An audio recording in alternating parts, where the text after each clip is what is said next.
Over the last couple of months, I've been meditating a lot.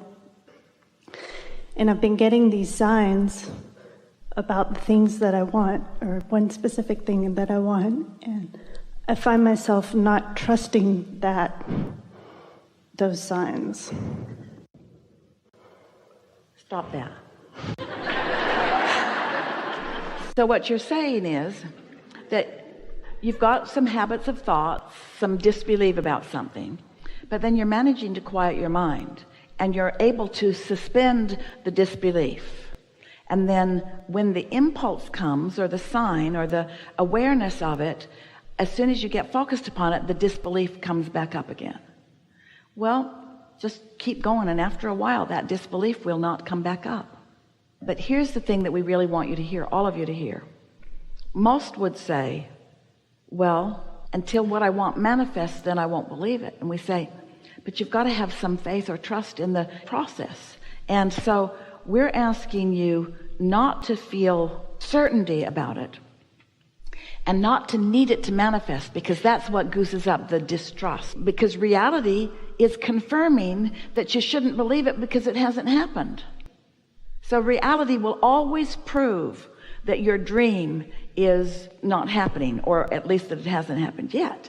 And that's the whole point of this conversation that we're having these days. We're asking you not to look for trust or belief, because that might be over here closer to the manifestation. We're just asking you to feel satisfied in the thought.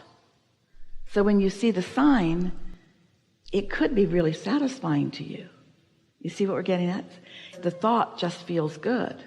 So if you're looking for satisfaction of the thought, not power to create it right now in my experience right now.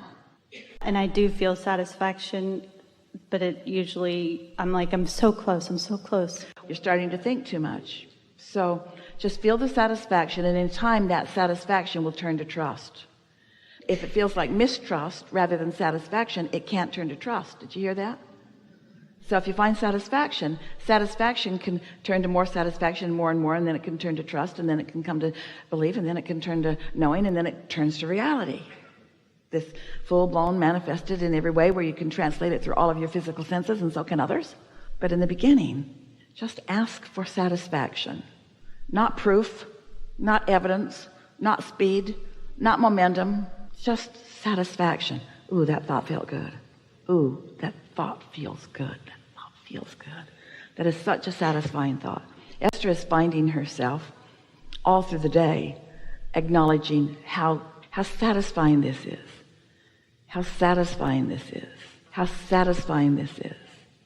She spent almost a whole day in the airport last week, on Monday, in one airport or another, and had more lovely encounters with more lovely experiences than usually a week or two or three or four will yield her, because she just kept finding a reason to feel satisfied, which would just bring something else and something else and something else and something else.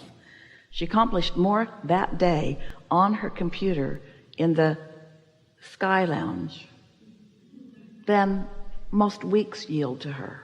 Doesn't matter where you are, doesn't matter what's happening, when you get in that satisfaction mode. And we're making it sound like it's just little things, but it's all things. It is as easy to create a castle as a button.